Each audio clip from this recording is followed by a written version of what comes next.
हनुमान को नचाने के बाद आशीर्वाद लेना होता है क्या? अरे तुम नाचो अगर आशीर्वाद लेना है तो, लेकिन हनुमान को नचाकर आशीर्वाद लोगे? कल सीता मैया को नचा दोगे तुम लोग, कल राम को नचा दोगे तुम लोग। राम के मंदिर में घुस गए, राम को मंदिर बनाया उन्होंने, अपना राम को कमाई का अड्डा बना लिया। राम को उन्होंने पहले चुनाव कार्यालय बनाया, फिर राम को कमाई का अड्डा बना लिया। इसमें जो चढ़ावा आता है उसको खाते हैं, खुलकर इसका प्रयोग करते हैं एमपी खरीदने में, एमएलए खरीदने में। इन्होंने राम का पूरी तरह से दुरुपयोग किया है राम के नाम का। हनुमान को नचाकर ये क्या सिद्ध करना चाहते हैं? ये वही लोग हैं जो राम को हाथ पकड़ कर चलते थे पिताजी बनकर और कहते थे कि राम को हमला है। वही लोग हैं जो राम को पतंग में उड़ाते थे। योगी जी ने कैमरे ऑफ करवाए थे, बोला था चंपत राय को कि जाओ वहां के कैमरे ऑफ करो, पैसा आ रहा है, जमकर पैसा आ रहा है। योगी जी ने पैसा चोरी नहीं करवाया, पैसे का उपयोग किया है। ये लोग इतने घमंडी हो गए हैं, इतने अहंकारी हो गए हैं कि इस बात का सोच भी नहीं रहे कि हम क्या कर रहे हैं। हनुमान को नचाकर ये क्या सिद्ध करना चाहते हैं? ये वही लोग हैं जो राम को हाथ पकड़कर चलते थे पिताजी बनकर और कहते थे कि राम को हमला है। ये वही लोग हैं जो हनुमान को पतंग में उड़ाते थे, हनुमान की पतंग उड़ाते थे। ये ऐसे अपराधी हैं, ये सनातन के अपराधी हैं। सनातन धर्म इनका नाश करके रहेगा, सनातन धर्म इनको माफ़ नहीं करेगा। लेकिन वहाँ नाश की बात नहीं, वो तो बोल रहे हैं आशीर्वाद ले रहे थे। आपने वीडियो देखी है पूरी? तो आशीर्वाद लेने के लिए हनुमान को नचाने के बाद आशीर्वाद लेना होता है क्या? अरे तुम नाचो अगर आशीर्वाद लेना है तो, नाचो, बहुत नाचो, जमकर नाचो, लेकिन हनुमान को नचाकर आशीर्वाद लोगे? कल सीता मैया को नचा दोगे तुम लोग, कल राम को नचा दोगे तुम लोग। ये कैसे लोग हैं? ये सनातन कैसा है? मैं कहना चाहता हूँ, ये सनातन को इन्होंने इतना बदनाम कर दिया है।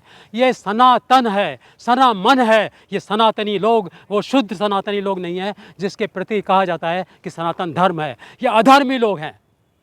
कैसे भाजपा ने बदनाम कर दिया? वो तो राम मंदिर बनवाए हैं, देखिए कितना शानदार मंदिर है। बहुत शानदार आज चर्चा हो रही है उस राम के मंदिर की। राम के मंदिर में घुस गए, राम को मंदिर बनाया उन्होंने, अपना राम को कमाई का अड्डा बना लिया। राम को उन्होंने पहले चुनाव कार्यालय बनाया, फिर राम को कमाई का अड्डा बना लिया। अब उसमें जो चढ़ावा आता है उसको खाते हैं और खुलकर इसका प्रयोग करते हैं एमपी खरीदने में, एमएलए खरीदने में। इन्होंने राम का पूरी तरह से दुरुपयोग किया है राम के नाम का, राम के आस्था का दुरुपयोग किया है। आस्था का दुरुपयोग नहीं किया है, बल्कि जितने भी दोषी हैं वो पकड़े गए हैं। आपने देखा नहीं? दोषी हैं वो कैसे मालूम है? वो दोषी तो जो बाहर हैं, जो दोषी जिनको मैं समझ रहा हूँ, जिन्होंने दोष किया है, जिन्होंने दोष करवाया है, दोषी तो पकड़ लिया आपने। जिन्होंने दोष करवाया उन्हें पकड़। एक मिनट, नाम आया उनका सर, जिनको दोष किया पकड़ लिया आपने, मान लिया कि उनके जेब से पैसा पकड़ा गया। लेकिन जिन्होंने दोष करवाया, जिन्होंने इस दोष में उनको भागी बनाया, जिन्होंने उनको उकसाया दोष करने के लिए, जिन्होंने उनको सहायता दी और जिनके संरक्षण में वो दोष कर रहे थे, आप उनको क्यों नहीं पकड़ रहे? तो टिल्लू यादव को पकड़ा था उन्होंने। टिल्लू यादव तो दोषी है ना, मैं कह रहा हूँ उसको पकड़िए जिसने दोष करवाया था टिल्लू यादव से। टिल्लू यादव तो उसका ड्राइवर था, गाड़ी जिसकी थी, जो मालिक था गाड़ी का, उसको पकड़िए ना।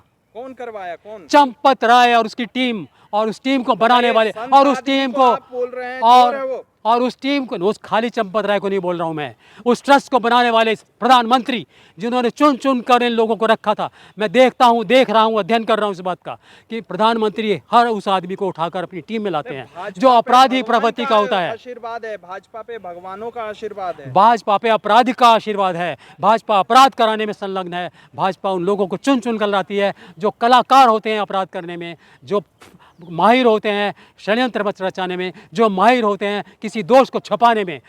भाजपा की टीम में वो लोग शामिल होते हैं। और अब ये बता रहा हूँ, जितने भी ये कलाकार यहाँ पर आए हैं, जिन लोगों ने यहाँ पर मंदिर में चोरी की है और जिसमें चोरी करवाने वाले लोग, ये सब बड़े कलाकार अपराधी हैं। और शीघ्र ही ये लोगों को मंत्रिमंडलों में सम्मिलित किया जाएगा, इनको बड़े बड़े पोस्ट दी जाएंगी, इनको भाजपा का सबसे विश्वस्त सलाहकार माना जाएगा। जैसा कि आप देखते रहे हैं कि भाजपा हर अपराधी को, बड़े से बड़े अपराधी को सम्मान के साथ अपनी टीम में लेती है। जिनको पकड़ा गया है ना, थोड़े दिन बाद इनको माला पहना कर ये लाएंगे, इनका सम्मान करेंगे। योगी जी के राज है इसलिए 8 आरोपी पकड़ा गया।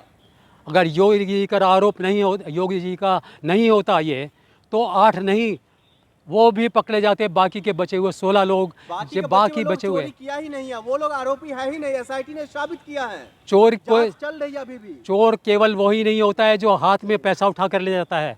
जो जेब कतरा होता है वही चोरी नहीं होता है। जो जेब कतरे को ट्रेनिंग देता है वो भी चोरी होता है। जो जेब कतरे का सहयोग करता है वो भी चोरी होता है। और इसमें टीम पूरी टीम जो ट्रस्ट की टीम थी, उसके संरक्षण में उन्होंने कैमरे ऑफ करवा दिए वहाँ पर। कौन योगी जी ने कैमरा? योगी जी ने कैमरे ऑफ करवाए थे, बोला था चंपत राय को कि चाहो हम के कैमरे ऑफ करो, पैसा आ रहा है जमकर पैसा आ रहा है। नहीं तो उसने चंपत राय ने बोला कि कैमरे, ये जहाँ देखा ये आया है आपकी खबर में कि वहाँ पर कैमरे बंद कर दिए गए थे, पुलिस की जांच में पता लगा है। और जो कैमरे बंद कर दिए गए थे तो क्या वो कैमरे वहाँ के सफाई मजदूर ने कैमरे बंद किए थे? किसने कैमरे बंद किए थे? क्यों नहीं इस बात का खुलासा हो रहा है? और खुलासा हो या ना हो, लेकिन जनता का मानना यह है, हमारा मानना यह है कि कैमरे किसी बड़े व्यक्ति के आदेश पर ऑफ किए गए थे, वरना इतने कैमरे जिसने लगाए थे वो उन कैमरे को ऑफ होने देगा। और 8 महीने से वो सब डिलीट भी कर, ना केवल कैमरे ऑफ हुए हैं, ना केवल उनकी बत्ती गुल की गई है, उनके कैमरे का रिकॉर्ड भी डिलीट कर दिया गया है।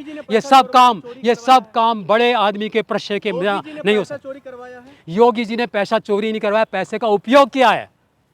केवल चोरी नहीं करवाया, पैसे का उपयोग किया है उन्होंने। और ये उपयोग ना केवल योगी जी ने किया है, योगी जी के संरक्षण, जिनके संरक्षण में योगी की सरकार चलती है, जिनके संरक्षण में जिनके वो आदमी याद करिए जो योगी के कंधे पर हाथ रखकर चल रहा था। फोटो छिपे हैं भी कल परसों भी और पहले भी। ये तो मास्टर स्ट्रोक था ना, 2000 का जो नोट बंद कर रहे हैं उसके वजह से चोरी कम हुई। अगर 2000 का नोट बंद ना किया होता तो चोरी और ज़्यादा हो जाती, आपका कहना मतलब यह है। और 2000 के नोट का क्या इसका क्या लेना देना है? ज़्यादा होता तब चोरी, यानी गड्डियाँ ज़्यादा बनती। यार सोने के ईंटें उठा कर ले गए, आप 2000 के नोट की बात कर रहे हो? 2000 सोने की ईंटें उठा कर ले गए, जेवर हीरे जवाहरात उठा कर ले गए, तो इसमें 2000 के नोट क्या? उनको जिनको खुलेआम है तो उनको गाड़ियाँ भर कर ले जाएंगे। 2000 नोट के नहीं तो 500 के लिए आप एक एक नोट छाप दीजिए। याद है वो एक जो महाराज पतंजलि बोलते थे कि नोट बंद कर दीजिए, सिक्के छापिए, कोई उठाकर बोरों में ले नहीं जा पाएगा। भाई चोरी नहीं रुक सकती है जब तक कि नेता नहीं रुकेगा, जब तक कि उसका संरक्षण नहीं रुकेगा। और इस संरक्षण देने में वो शामिल है जिसने इस ट्रस्ट का वहाँ पर बनाया। नाम याद करिए किसने ट्रस्ट बनाया? मैं भी नाम लूँ क्या? आपको तो याद हो गई, आप पत्रकार हैं, कि किसने ट्रस्ट बनाया था। वो शामिल है इस चोरी में। और जो योगी है वहाँ पर उनकी आंख के नीचे हो रहा था, जो ये कहते थे ना खाने दूंगा, ना खाऊंगा, ना खाने दूंगा, वो शामिल है इसमें। अगर ये और एक भी शब्द होती तो ट्रस्ट वाले ही क्यों एफआईआर दर्ज करवाते? फिर तो वो तो नहीं करवाते एफआईआर दर्ज। अध्यक्ष ने ट्रस्ट ने एफआईआर दर्ज कराई कहाँ? करवाई। एक बात और सुन लीजिए, जब एफआईआर दर्ज कराई है वो सब काम किया है। पहले उन्होंने जाकर एसआईटी बनवाई, एसआईटी बनाने के बाद एफआईआर करवाई। और ये बताइए कि जब एसआईटी में पकड़ा गया है सबूत, एसआईटी ने बोला है कि चोरी हुई है, तब भी वो एफआईआर कराने गए हैं। उन्होंने कब चोरी कर, कब उन्होंने उनका एफआईआर में क्या रोल है?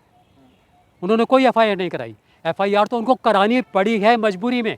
जब सब ने हंगामा कर दिया कि एफआईआर क्यों नहीं हो रही, तब अपना मुंह छुपाने के लिए, मुंह बचाने के लिए, मुंह पर कालिख जो लगी हुई उसको छुपाने के लिए इन्होंने एफआईआर कराई। ये तो रामद्रोहियों का काम है ना, ये सब विपक्ष वाले ये सब करवा रहे हैं। ये तो कोई कमाल ही हो गया। विपक्ष ने तो आवाज़ उठाई है, उसने कौन सी चोरी करी है? अब बताइए क्या विपक्ष ने चोरी की है? विपक्ष का कौन सा नाम है कि चोरी की है? काश कि ऐसा होता कि अगर ट्रस्ट में एक भी आदमी विपक्ष का होता, काश एक ऐसा होता। खेल रहे हैं विपक्ष वाले, जब वो राम मंदिर गए नहीं फिर उन पे सवाल पूछना क्या जायज है? तो अब जो आईओ आएगा उससे पूछा जाएगा क्या तूने रामलीला देखी थी? तू रामलीला देखने जाता था तो आईओ बन। क्या जो जज वहाँ बैठेगा उससे पूछा जाएगा क्या तूने रामायण पढ़ी है? तो तू हमारा फैसला दे। ये क्या सा सवाल है? चोरी की है, आवाज़ उठी है, और उस वो मंदिर गया या नहीं गया, ये सवाल नहीं उठ सकता। क्या एक मुसलमान इस बात की आवाज़ नहीं उठा सकता कि यहाँ चोरी हुई है? तो वो लोग तो हिंदू हैं, क्यों उठाएगा आवाज़? क्यों नहीं उठाएगा? मुसलमान को भी हक है उठाने का। बिल्कुल नहीं है। जब राम मंदिर वो जाते ही मुसलमान को राम मंदिर नहीं जाते हैं, लेकिन अगर उसके होते हुए कहीं चोरी दिखाई देगी उसको, तो उसका पूरा हक है बोलने का। ये नहीं कह सकते की भाषा बोल रहे हैं। मैं ओवैसी की भाषा बोलूं या विदेशी भाषा बोलूं या किसी की भी भाषा का नाम लगा दीजिए, लेकिन सच्चाई तो सच्चाई है और मुझे सच्चाई बोलनी पड़ेगी। सच्चाई को छुपा नहीं सकता ओवैसी की वजह से। अगर ओवैसी सच्चाई बोल देगा तो मैं कह दूंगा नहीं बोलूंगा। ओवैसी बोल रहे हैं कि यहाँ पर अगर कोई मुसलमान होता तो एनकाउंटर हो जाता। अगर ओवैसी कल को राम राम करने लगे, मैं राम का नाम लेना छोड़ दूंगा क्या? आप छोड़ देंगे राम का नाम लेना अगर ओबीसी ने कल को राम का नाम लेना शुरू कर दिया क्या? तो क्यों बेकार की ऐसी बातें उठाई जाती हैं कि ओबीसी की भाषा बोल रहे हैं? जो राम मंदिर नहीं गए उनको क्या हक है? जो एक बंदा तो ये भी कह रहा है ना कि हिंदुओं का पैसा हिंदू ने चुराया, तो क्या आपत्ति है? मैं सवाल उठा रहा हूँ, अगर हिंदू का बेटा, हिंदू का लड़का एक हिंदू लड़की का रेप कर देगा तो क्या आप उस पर कानून नहीं लगाएंगे? क्या एक हिंदू का लड़का एक हिंदू का मर्डर कर देगा तो क्या आप उस पर कानून नहीं लगाएंगे? तो कि हिंदू के आदमियों ने हिंदू का पैसा लूटा है तो क्या आप उस पर कानून नहीं लगाएंगे? क्या लग रहा है कि ये चंदा चोरी और भगवानों का अपमान क्या होने जा रहा है भाजपा के साथ? भाजपा तो मस्त है। भाजपा ने अपने दूसरे रास्ते तलाश कर लिए हैं वोट कर बटोरने के, चुनाव जीतने के। अगर चुनाव जीत ना पाएँ तो बाकी जो बचे हुए MP MLA होते हैं दूसरी पार्टियों के, उन्हें खरीदने के। उन्होंने सब तरीके के जुगाड़ आपके सामने, यंत्र षड्यंत्र तंत्र मंत्र सब कुछ कर लिया है। तो ये तो सोच लीजिए कि ज़रूरी नहीं है कि आप, अगर उन्होंने चोरी कर ली है तो वहाँ पर वोट नहीं मिलेंगे उनको, तो ये हार जाएंगे। अगर आप अयोध्या में देखा था ना, खुद अयोध्या में हारे थे ये ना, जितने भी तीर्थ स्थान थे वहाँ हर जगह हारे थे ना। तो ये तीर्थ स्थानों का भरोसा नहीं है इनके ऊपर।